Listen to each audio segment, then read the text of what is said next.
Siyabonga bakwethu sanibona nonke. Niyaphila. Siyabonga. Mphathi ohlelo kanye nobambisene kanye nabo amakhosi akithi akhona phakathi kwethu namhlanje nabefundisi nalabo esababambise ukuthi bahole umkhonto wesizwe abakhona phakathi kwethu na wonke amalungu omkhonto wesizwe akhona phakathi kwethu namhlanje. Ngifisa ukubonga kakhulu ukuthi namhlanje siphume ngobuningi bethu ukuthi sizoba lapha ndawonye sikhulume ngodaba lwezwe lethu.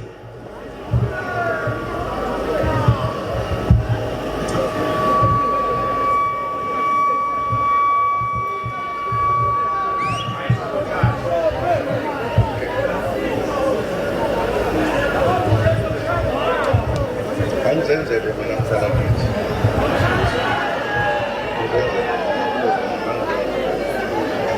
Dono ke kanjani. Wonke awuzake baba. Bafowethu nodadewethu siyazi ukuthi sihlangene lapha nje ngoba kukhona ukusikhipha emakhaya ukuthi size la. Okuyiqiniso ukuthi sesiqede amashumi amathathu eminyaka sakhululeka ngemva kokulwela inkululeko amashumi eminyaka. Kuloko kulwela inkululeko kwaboshwa abantu abaningi iminyaka eminingi, waphinda futhi balimala abantu abaningi, abanye basishiya emhlabeni. Silwela inkululeko yethu ngoba sicindezelwe thina ndlu emnyama. Kusukela ke kuleli shukula amashumi amathathu eminyaka kuzosho namhlanje kuhambe kwahamba sibona inkululeko iqhubeka yashintsha endleleni. Lapho khona sasithi inhlupheko iyasuka yabuya, wakhala abantu abaningi bokufanayo njengoba babekhala sisacindezela.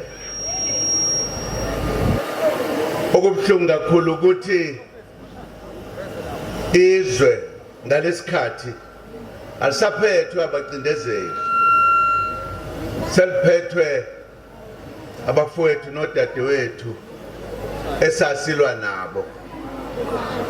Kodwa indlela osokwenzeka ngayo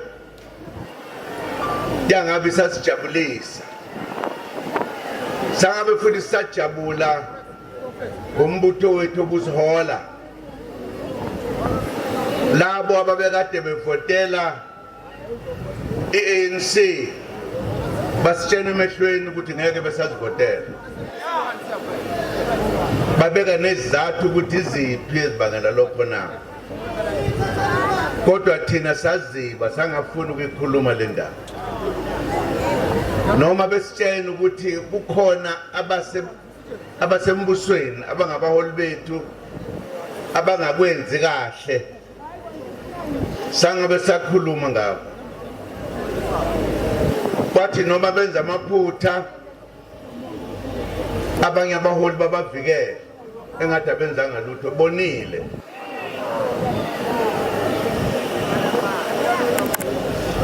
Njengamalungu enhlangano yalwela inkululeko kuthi noma uthi ubeka umbono kufanele ukuthi akasho lutho. Kwangabe kusaba khona inhlonipho ukuthi kuhlonishwe amalungu enhlangano alalelwe imbonweni yawo. izinto zonakala ngisho eseyilungile zahlehlela emuva lakhathazeka izwe kuhleke ngoba lezinto esikhuluma ngaze sikhuluma ngingane kwabo kwaba khona isikhathi sokuqhamuka kwalento izalukazi namakhehle ezinto ukucimicimi ukucisha kagesi kwathi usaqhamuka sawuvimba sisekuhulumeni yaphela nya ngaleyo nkathi ngangumongameli ngaze ngenza inkulumo yathi ngeke iphinde ibe khona lento ngoba sase siqedile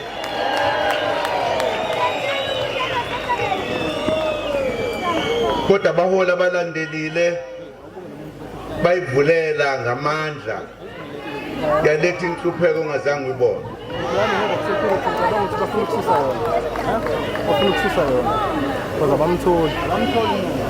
ilokhu kokwenza ukuthi sibone ukuthi izwe alisaphathekile kahle akusekho ezandleni ezibunene nezihloniphayo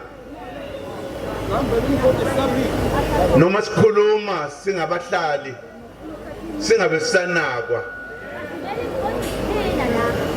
ilokhu kokwenza ukuthi sithathe inqumo zokuthi asishintshe izinto eSouth Africa ilento ethe asikulungise lokho sekonakele ilungelo lethu njengezakhamizi zakulelizwe angazi ukuthi yini bangela abantu ukuthi bathuka abanye abantu makulungiswa izinto basazibonisa ukuthi bangamabhokolo nje bangakhuluma noma yini abayithandayo ngoba bethi bakuhulumeni ngeke ke sikuvumele lokho ngingakho sila ukuzohlomisana nokunikana ulwazi lokuthi lenkululeko esayilwela sayithola ayikafike ekugcineni akekho umuntu ozosithwalela yona ayifikise ekugcineni yithi kuphela indlela okufanele ukuthi senze ngayo ziningi izinto ebesingakayifezi sathi sizoyifeza ziningi izinto ezonakele okokuqala njengafisa ukukusho lelizwe lobabamkhulu izwe elaliphethwe amakhosi ayishaya umthetho bengakafiki abezizwe noma imithetho yethu yayingabhaliwe phansi kodwa yayihlonishwa yonke babungekho ubugebengu ayengekho amasela babengekho abantu ababulala abantu babukhona inhlonipho sasibuswa abaholi ababeholwa izilo kulelizwe ngaphansi kwezilo kukhona amakhosi ngaphansi kwamakhosi kukhona induna yonke into kulomhlaba yayisenza ukuthi siphile ngemfanelo nangenhlonipho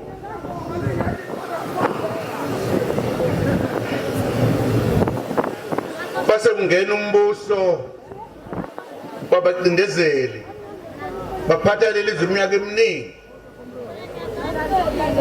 besebenzisa iparlamente ebelivuna belungu kuphela lingasivuni thina abantu abamnyama sase silwela inkululeko uma ke sesiwina inkululeko ngaleyo nkathi amakhosi ayesaphucwa amandla nawo esefana nezikhonzi abantu ababephila ngesikhathi sobandlululo ababesiphethe sasiphethwe ilabantu kwakuthiwa o-magistrate nisho amakhosi ayibika kubo. Sacabanga ukuthi masikhululeka konke kuzobuyela endaweni yakho, kodwa kucacile ukuthi akubuyelanga endaweni yakho. Amakhosi namhlanje ayigama nje ukuthi aphethe,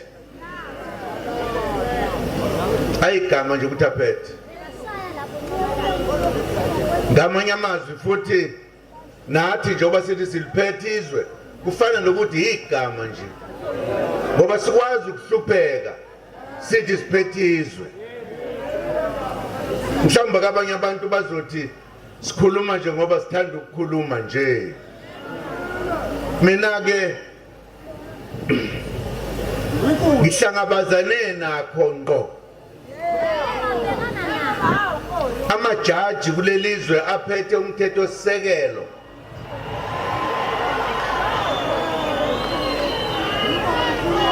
ayethatha amalungelo ami okuyiwona ashicilelwe umthetho sisekelo,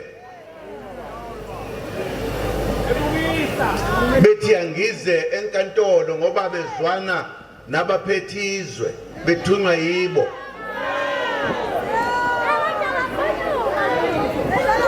Lase ngithe emajajini lokhu abakwenzayo akulona iqiniso. Ngaleso sizathu ke ngeke ngize enkantolo, bangenza bakuthandayo ngoba ngayilwela mina le nkululeko.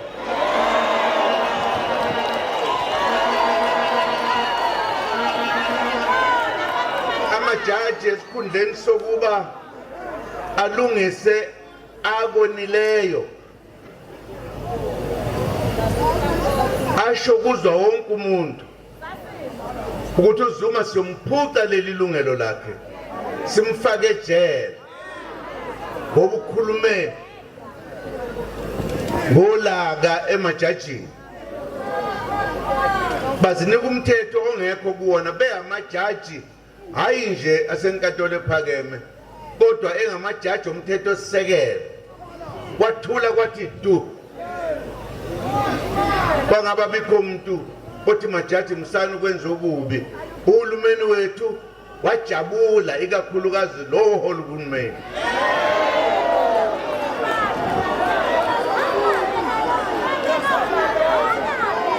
Inkululeko ke leyo okuthiwa inkululeko yethu, bahamba ukuvikela abantu ukuthi bangabulawa amaphoyisa kahulumeni. Ngahamba ngayenkantolo ngadonsa ishumi ley'nsuku, ley'nyanga, not insuku, inyanga nenyanga ey'nhlanu. Ngingenze lutho, ngingazange ngivele ngisho phambi kwemantshi.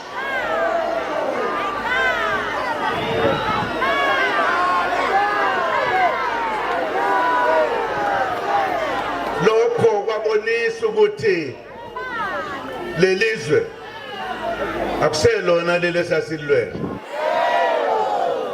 Kusho ukuthi ngoba ngimnyama kufanele ukuthi ngiye enkantolo, ngiye ejele noma ngingenzanga lutho. Ngaze ngathi ngaboshwa kabuhlungu, ngiboshwa ucindezelo lwe-apartheid, kodwa ngangazi ukuthi ngiboshwe izitha la, futhi noma singibophela nginandaba, kodwa kwaba okunye sengiboshwa abakithi.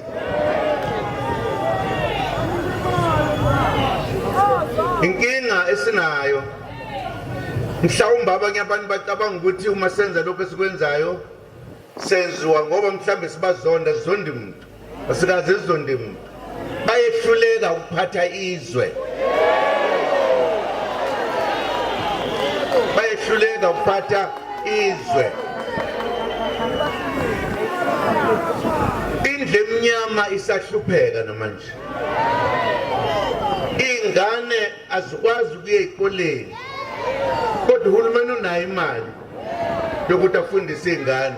Umsebenzi kahulumeni lowo. ukuze ingane zifunde zikwazi ukwenza izinto zikwazi ukuthola umsebenzi nokwakha imisebenzi.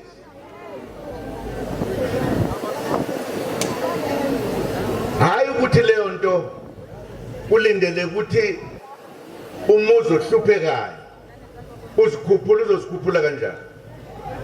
Ngoba uhulumeni ufanele ukuthi enze izinto. Ngathi ngaphambi kuba ngiphume kufuneke kube khona umfundaze weingane. Namanje sisahlupheka.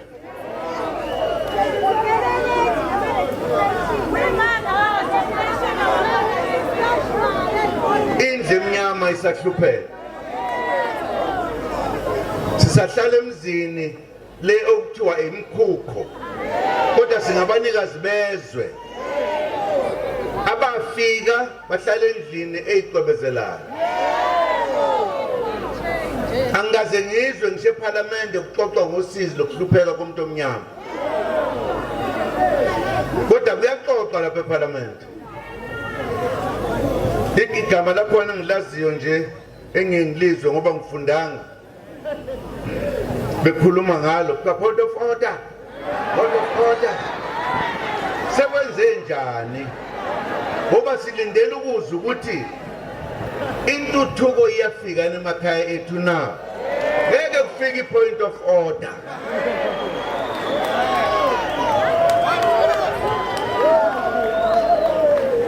Ngisho ingcindezelo yabacindezela zange sibekezelele, sasukuma salwa. Salwela inkululeko. Namhlanje ke sithi siyasukuma sindlu emnyama nalabo abahamba kanye nathi ukuthi asibuyisele izandla noma isizwe nezwe lapho kufanele ukuthi libe khona. Yinyeke into okufanele basiyenze bakwethu okuyiyona ngifuna ukuyigcizelela namhlanje ukuthi sinamandla thina ngoba sibaningi kodwa suke singawaboni lawo mandla. Basikhathe silwe sodwa sixabane sodwa bajabule ngoba sibumbene. Sithi manje singayishintsha lento, singayijika izinto kulezi nyanga ezimbalwa ezizayo ukuvotela umkhonto wesizwe.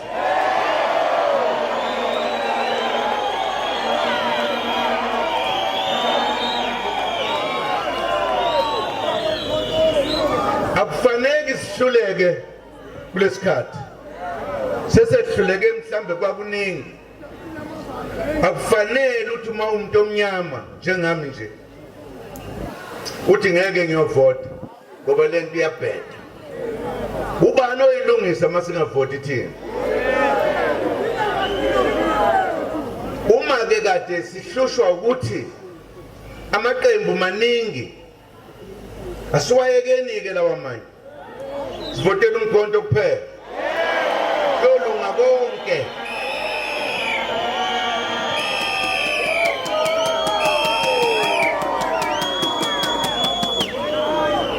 Asinamhlaba sihlale endaweni ezincane esingakwazi nokulima kuzo. Inqaba yomhlaba iphethwe abanye abantu. Siyalamba bona balamba. Singabi nalutho abantwana bethu baze balingeke babizwe ngamasela ngoba bazodlana.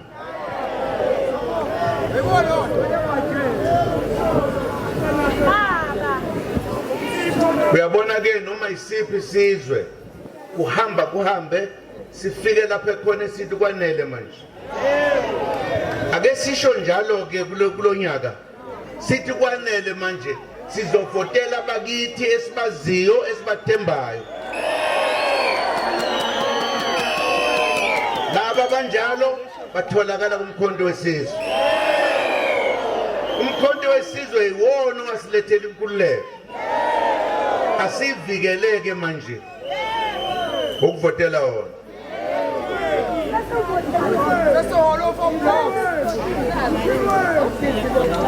Uma singahluleka manje, sihluleke manje.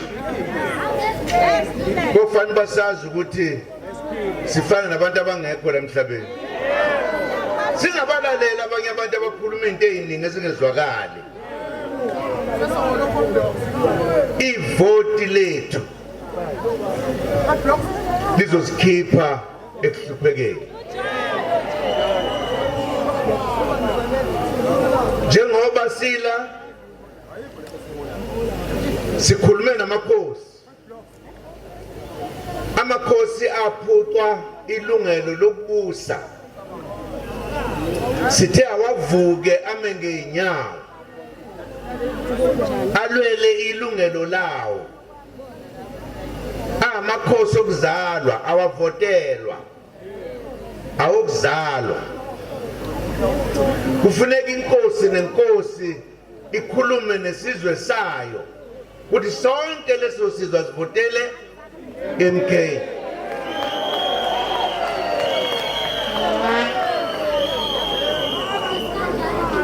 Siphinde futhi sakhuluma nabafundisi, njengoba kade nizwa lo mbhishobhi bekhuluma la, uhola iqembu ebelizilungiselela ukuthi lizokhankasa. Kodwa sithema sihlangana sixoxa ngodaba nangenhlupheko yomuntu omnyama, lo mbhishobhi wathi kwabanye ababhishobhi nabanye abefundisi, asingabe sakhankasa thina, umkhonto uyasikhankasela, sonke asivotela umkhonto.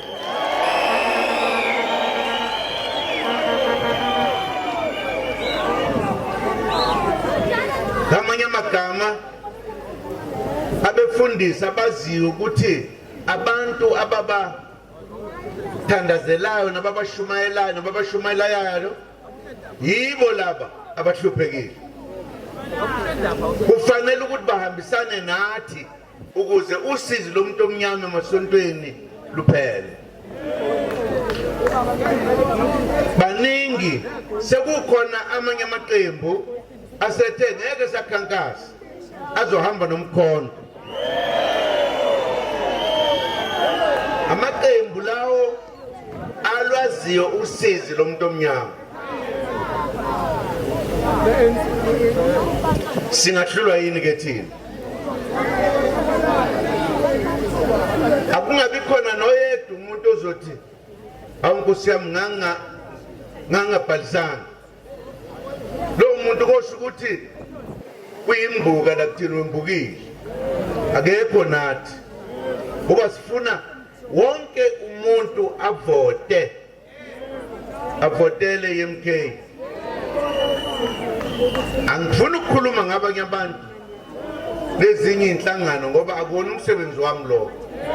Umsebenzi wami ukuthi sazi ukuthi ukuvotela iMK ukukhulula umuntu omnyama. Siyezwana? Sirejistile sonke? Ngobani abangarejistile? Abekho? Lalelani. Inkululeko yafika. Izofika kwesibili ke manje sesiqedela yonke into kulonyaka. Kuyoba yithi esiziyekele uma siziyekele. Kudala sasihlupheka. Eminyakeni lapho sabakhona nenkomfa eyakhetha lensizwa okuthiwa uRamaphosa. Thina lalelane thina esasi kuleyo nkomfa. Leyo nkomfa yayise Nazareth lala ngase Free State ngamabom sakhipha izinqumo zokuthi umhlaba ubuye umhlaba wethu ngoba siyahlupheka akunationalizwe ibhanki lesizwe nokuningi sakusho abaholi bethu basidefya bangenza neyodwa into esayithatha njengesinqumo lokho kwakuwuphawu lokubonisa ukuthi lenhlangano eyakhiwa ubabamkhulu iyagula ayiphilile awukwazi ukukhuluma enhlanganweni yokugcina ngangifisa ukuyokhuluma kabanzi lapha ngagcina ngakhulumanga ngakuvalwa kusho ukuthi sekukhona abahola sebephethe yonke nje lokho kusho ukuthi uma sihambisa umyalezo kubaholi bethu abasasilaleli bona bebe benza izinto eziphambene baqhubeke nje singathi kumnandi ingakho ke sithe manje ikusasa lethu lilele emkhontweni wesizwe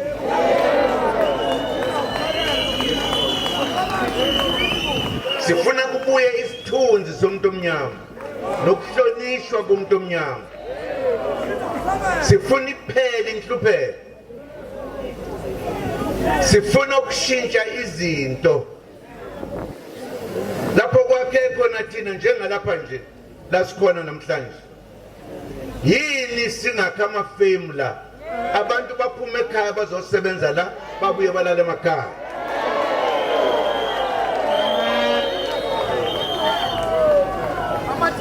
kufanele sikwenze lokho ngoba thina yithi sodwa sihlupheka thina ndle emnyama kufanele kusukela uhambe eGoli noma eThekwini ukuze uthole umsebenzi yini amafemu engezi thina la sikhona ngoba le mali esiholayo ngabe iyazondla ingane zethu iyasifundisa okufanele ingoba kufanele ukuthi sigebele amatekisi sethe siyele siyothatha omunye umuzi le sibe sinomuzi la sonke imizi emibili asikho esinye isizwe esenza lokho la eSouth Africa yithi kuphela asiqede lokho asiqede lento ukuthi emadolobheni kukhona idolobho kuthiwa yicity ngala kuthiwe itownship ngala itownship yakhelwa kanjani kufuneka sishintshe izinto sifuna ukuthi omasipala bala balungise lemgwaqo eyibhuqu la sihlala khona omasipala bayakuhlala nje baxoxa balungise imigwaqo esemadolobheni sizoshintsha sokushintsha sosikhulula thina mathupha ngoba ahluleka siyezwana